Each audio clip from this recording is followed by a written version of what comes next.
Hey guys, it's Sam, and this is my 10 years on Booktube anniversary. I know. A decade.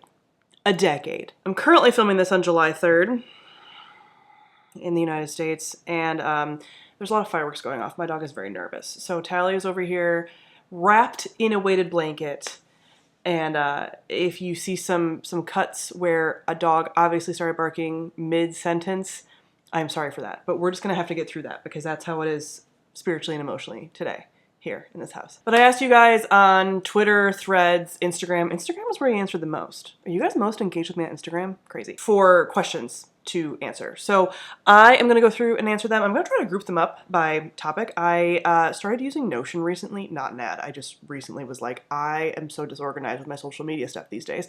And that has been helping. So I put them all in Notion and I'm going to just go through them and then I'll just edit them together by topic. So yeah, let's get into it. Crazy Book Lady asks, why did you want to start making videos on YouTube in the first place? So yeah, if you haven't been around, if you're not an OG subscriber, before making BookTube videos, I was watching a lot of like beauty content and still was for a lot of times that I was on BookTube. And I knew I didn't want to do that. And then I discovered people talking about books. I think at the time it was like Lena Norms, who was Just Kiss My Frog at the time. And a few other people, I think like Little Book Owl and things. And I was like, oh, people are talking about books in the way that people talk about makeup. And I don't feel like I'm an expert in talking about makeup, but I'm definitely an expert in talking about books. And I read a ton of books and then all my friends in real life talk about books. So let's talk about books online. And that's why I did it. I was also living in Delaware at the time and very like socially disconnected. So it was a way to form community in a place where I didn't have any. The Jonas asked, what would you have done differently if you knew then what you know now? I don't actually think I would have done anything differently. And I know that sounds like, really? But like, I really like what I have done with the time that I've been online. I mean, I could definitely say like, oh, you know, I don't know, hop on the trends more and like make BookTube into a career. But I don't think, like, I think I could have done that. I don't think I would have been happy doing that.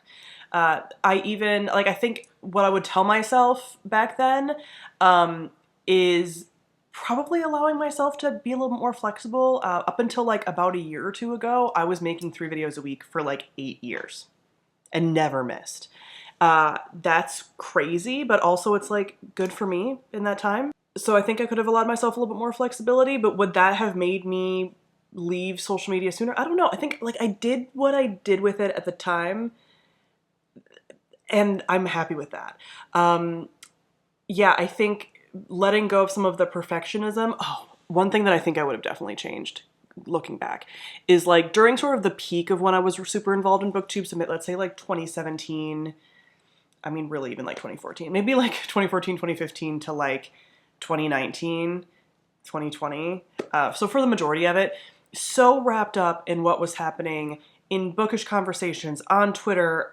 If someone left me a shitty comment, if I was in an argument with somebody on Twitter, I got very, very emotionally wrapped up in that in a way that I will not do now.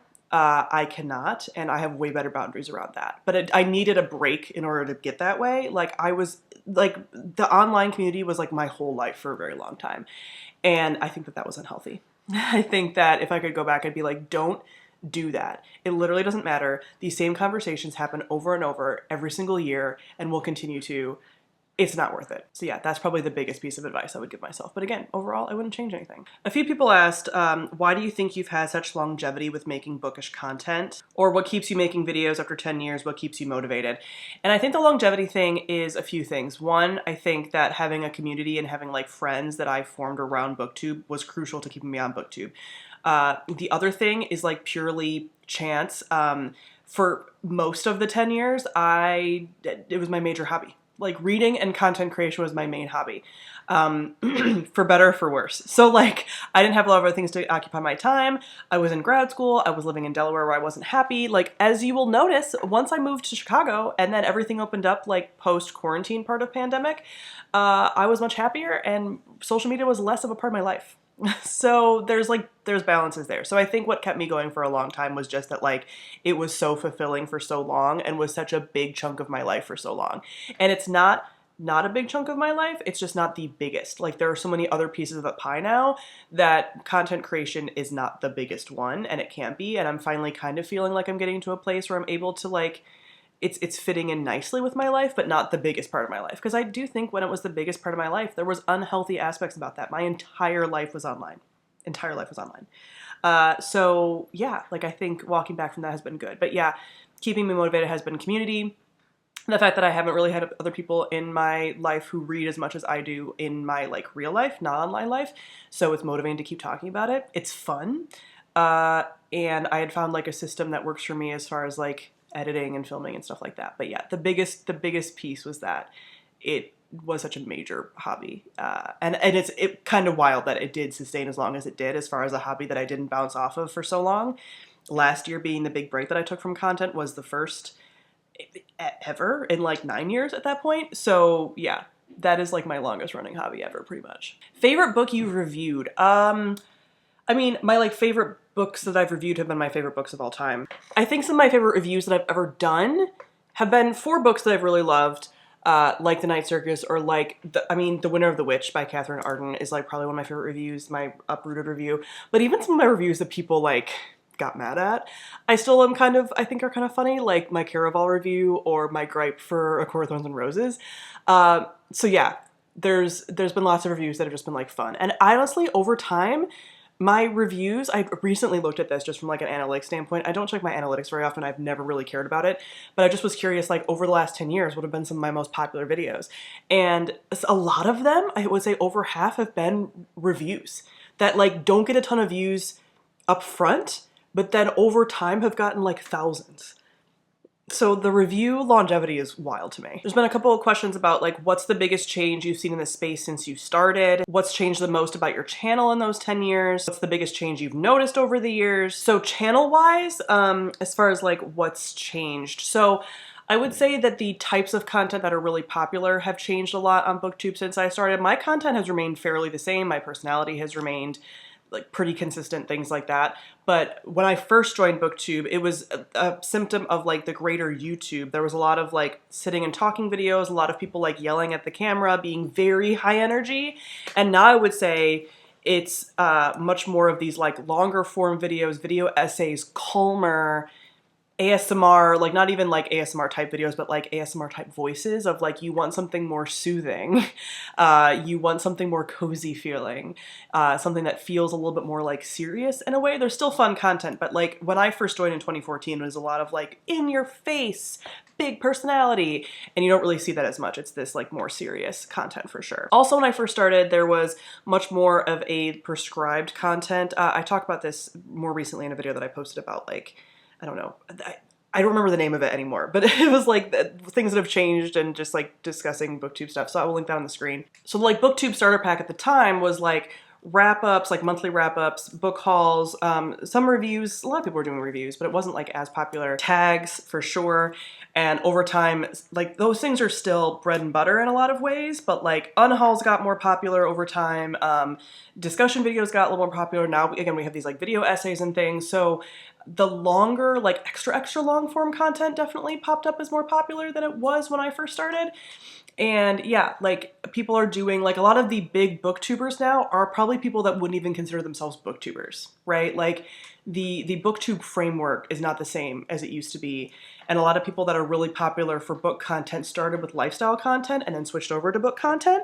So yeah, there's the ways in which people even come to BookTube is totally different than it used to be. I also think that the way that community is formed is a big change from then to now.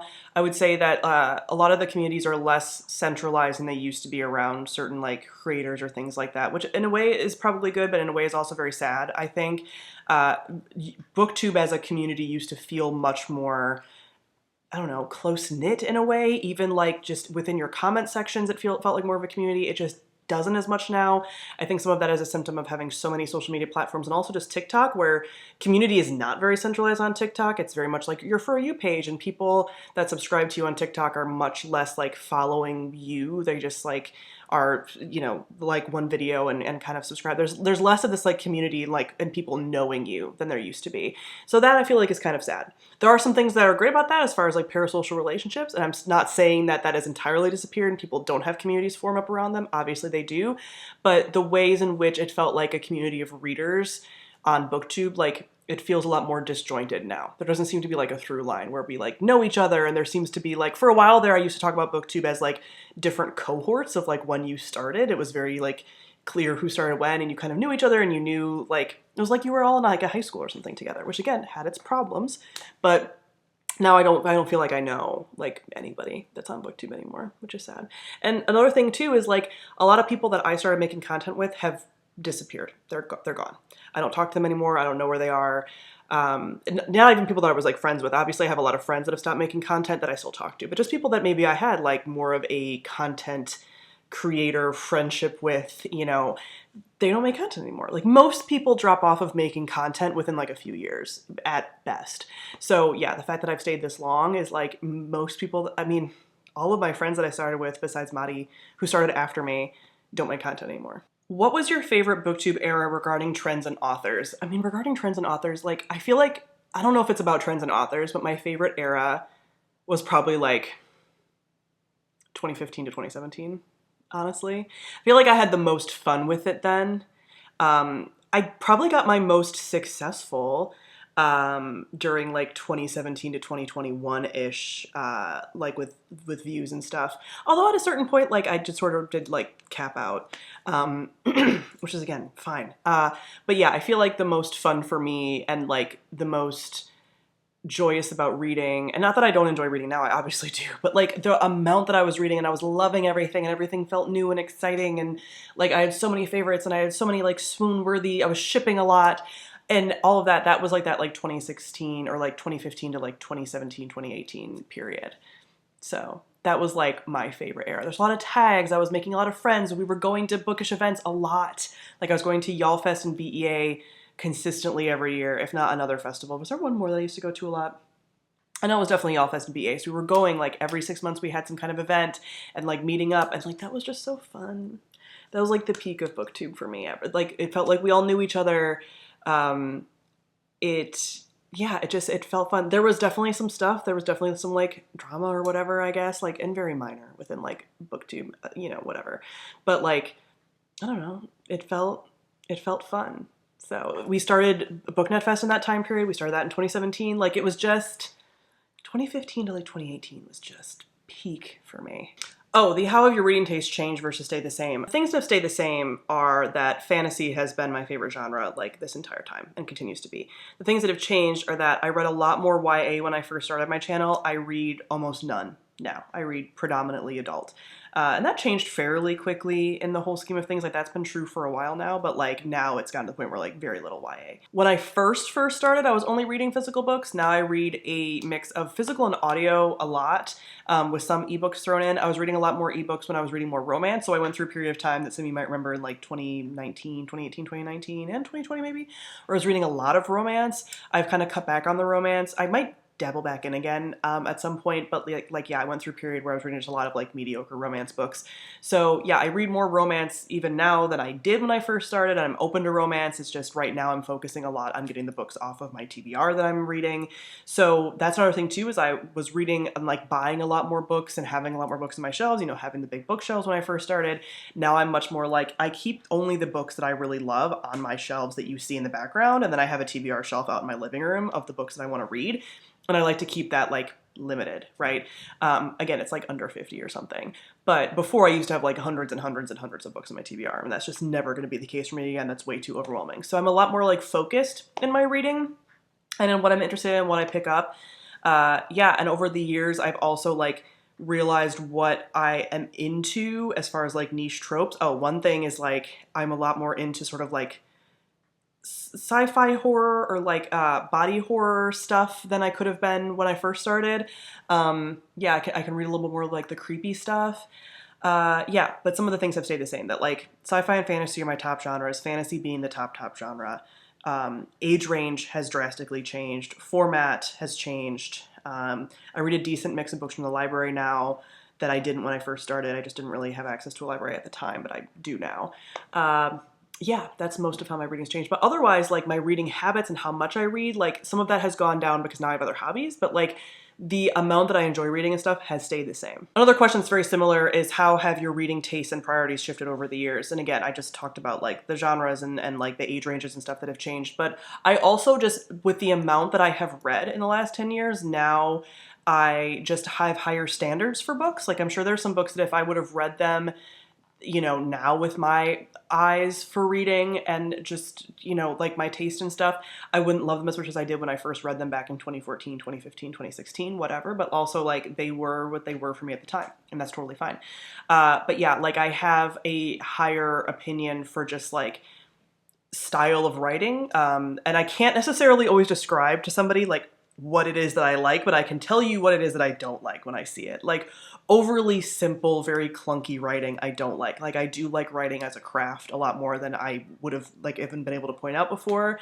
As far as like some of the relationship stuff, I mean, none of that has necessarily changed, but like from like shipping aspect or whatever, I definitely really value like the emotional connection between characters and things. And so, yeah, I've never really been into insta-love, but I'm extra not now. As far as priorities, that really hasn't shifted as far as like what I'm prioritizing reading. I think over the years, but this has been true for a while, but like when I first started, I probably wasn't super aware of like what authors I'm reading and what their backgrounds are and stuff like that. And now I am much more, but I don't think that was like, I still think it's proportional to how much I know about that, right? So like when I first was learning about that, like I took that on, and made that a part of my reading values like for a while now. But yeah, like as far as priorities with reading, none of that has shifted a ton for me. And just like the way I prioritize reading in my life is still very high. Like I try to read every day. Maybe I'm not reading as much as I used to when I was like in grad school avoiding papers or like didn't really have a lot of friends. And so like all I was doing was reading, but I still really highly prioritize reading in my life and like keeping up on, you know, certain authors and certain series and things like that. I'm maybe not as in the know as I used to be about like new upcoming releases and things like that, but I still really prioritize, you know, the books that I'm reading, the series that I'm reading. You know, that's why some of the content that has stayed the same for me is like wrap-ups of series I'm reading and series check-ins and things like that. That has always been very high priority for me. What is your ultimate book that you're still trying to find, or have you found it already? I am not really searching for like an ultimate book. I mean, my ultimate book is probably like The Night Circus or like The Winter of the Witch or something. Like, I don't know. There's nothing out there that I'm like, I need this, you know? Maybe the perfect Hades and Persephone retelling, but I'm kind of like content with the fact that I'll never get that. I used to love your couple videos. Do you still think about them from like 2015? I do still think about them. I was still doing them up until fairly recently, actually. I think the last one I did in like maybe 2022 or 2021. If you're not familiar, I used to rank like all of my favorite couples of the year and like all of the couples that I read about. And like I said earlier, I just don't ship as often as I used to. I don't feel as strongly about couples in books, and I also feel like they are not being written as well as they used to be. So I'm just not shipping like I used to. Like I'm not getting the emotional connection. There's a lot more emphasis on smut in any kind of romance like subplot. So I'm just not getting as attached to couples as I used to with shipping and things. Maybe I'm just growing up. I don't know. I don't think that I'm any less lovey and in love with love as I used to be. I'm just not getting that same connection. Maybe some of it is that I'm not reading as much YA, and so the romantic subplots are much less common than they used to be in books. Like they used to be in almost every book that I was reading, and now they're not. I also haven't, the last couple of years, been reading quite as much romance either, so I'm not even getting it there. I still read a number of books that have romantic subplots in them though. But yeah, I'm no longer feeling like the yearning for the romances that I used to. So I do miss those videos though. Like I deeply miss actively shipping things, but I don't think it's a fault with me. Like I think it's the content we're getting.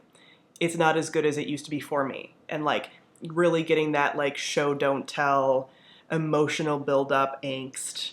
We are desperately missing angst in our romantic subplots. And when we bring those back, I would love to bring back the shipping videos. Hey guys, Editing Sam here, and this video was going to be way too long with all the raw footage that I have, so this is gonna be broken into 2 parts. So thank you so much for watching part 1, and part 2 will be up the next time that I upload. So thanks so much for watching, and I'll see all of you guys soon. Bye.